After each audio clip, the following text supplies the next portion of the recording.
Before we start, can we get this video to 1,000 likes?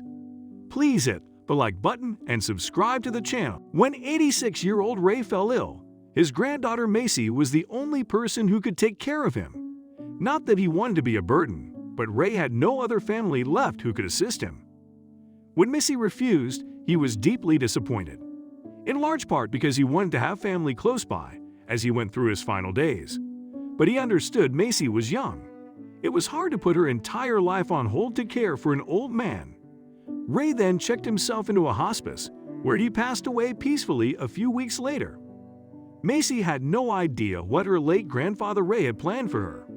All she knew was that she needed to meet with the notary to discuss the inheritance he had apparently left her. But what the notary had ready for her was something that Macy would never expect. There was no money, or at least not yet. The only thing the notary handed to her was a letter that Ray had told him to personally give to Macy. It was a letter that was of the greatest importance. When Macy opened the letter, it quickly became clear the lesson that Ray had spent his last few weeks planning. When Macy was just a little girl of 5 years old, her parents passed away in a car accident one icy winter night. Her widowed grandfather Ray raised her, taking it upon himself to give Macy the best childhood in life he could. But the incident had left a deep imprint on the girl. She was a quiet child who grew into a numb and secluded young adult. There was seemingly nothing Ray could do to help her out of her shell. He showered her with love and encouraged her to attend therapy and find a way to heal. But it was no use, so when Macy was 16, she left home to go live with a then-boyfriend. Since Macy had left home, Ray had only seen his granddaughter a handful of times. It was never long. She always seemed to be busy or out of contact. Several years after Macy moved out, the day came that it was no longer Macy who needed Ray's help. Ray was getting older after all, so when the time came, the tables flipped on them. One day, Ray fell seriously ill, collapsing in the street. An ambulance was called, and Ray was taken to the hospital. The doctors managed to revive Ray, but Ray was definitely not out of danger. He had suffered a devastating stroke and was not the same man anymore. He needed a lot of help with basic day-to-day activities and would for the rest of his life. Although Ray had the money to hire a home nurse for the short term, he knew the money wouldn't last long. So he reached out to the only family he had left to help him, Macy. When Ray finally got in touch with his granddaughter and broke the news to her about his stroke and how he would likely not live for much longer, the girl had very little to say beyond a bland expression of sympathy. Throughout the short conversation, Macy made it clear that caring for her grandfather was absolutely impossible for her right now. He got the sense that she was more interested in getting her hands on her inheritance than caring for him in his final days. Despite their rough relationship, he wanted to make sure she was safe, but was giving her money really the best plan? Life had been tough in recent years, tougher than her grandfather could imagine. Macy spent the next 2 weeks trying to make money any way she could to make her next debt payment. One day, after an exhausting day of running errands for one of the men she owed money to, she got a call from an unfamiliar number. It was about her grandfather, Ray. Ray had passed away the night before in his sleep.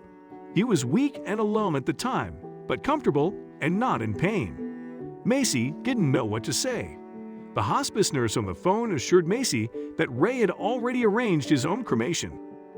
But Macy needed to attend the reading of his will.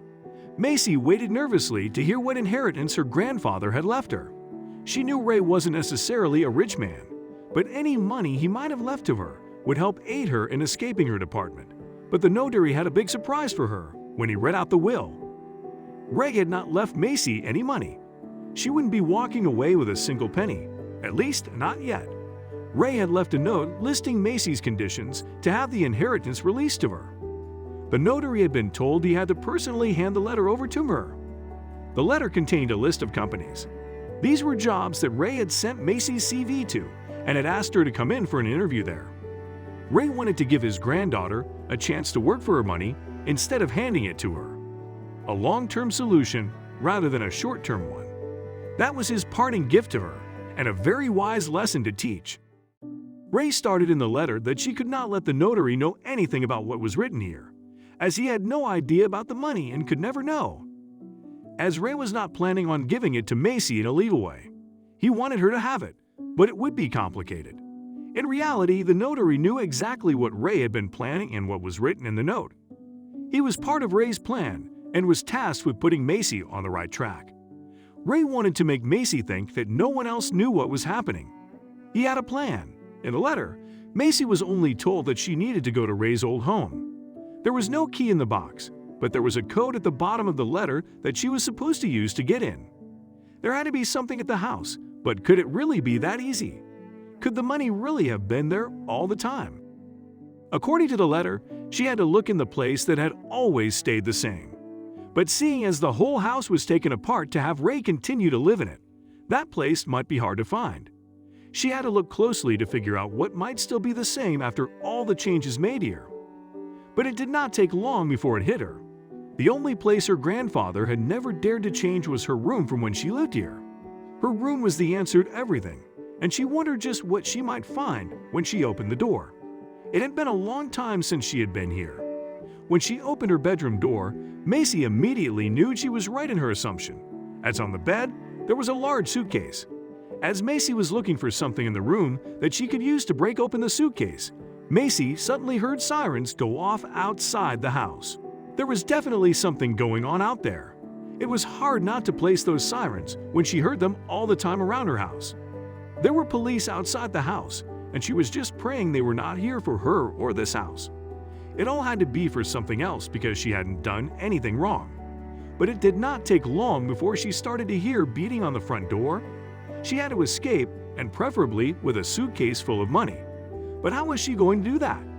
But then, Macy remembered that the house had a basement that was very difficult to find the entrance to. And if she could get down there, the police wouldn't be able to find her. She could get away with the money. Once she arrived in the basement, she heard the police invading the house. She heard the officers call out, "This is the police. Make yourselves known." Macy didn't think for a second about making herself known. The police combed the whole house looking for Macy. Her heart skipped a beat when she heard the basement door open. She saw a flashlight shine through the basement, but miraculously it stayed there. The officer grabbed his phone to call his colleagues. "We can't find her. She probably fled." Macy took a relieved breath as the basement door closed. The coast is clear, she thought.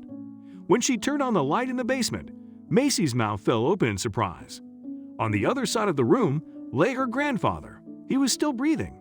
Again, the door to the basement opened. Macy didn't know what hit her. Her grandpa began to laugh, for how far he was still capable of that. He explained he had staged everything. The police were not real.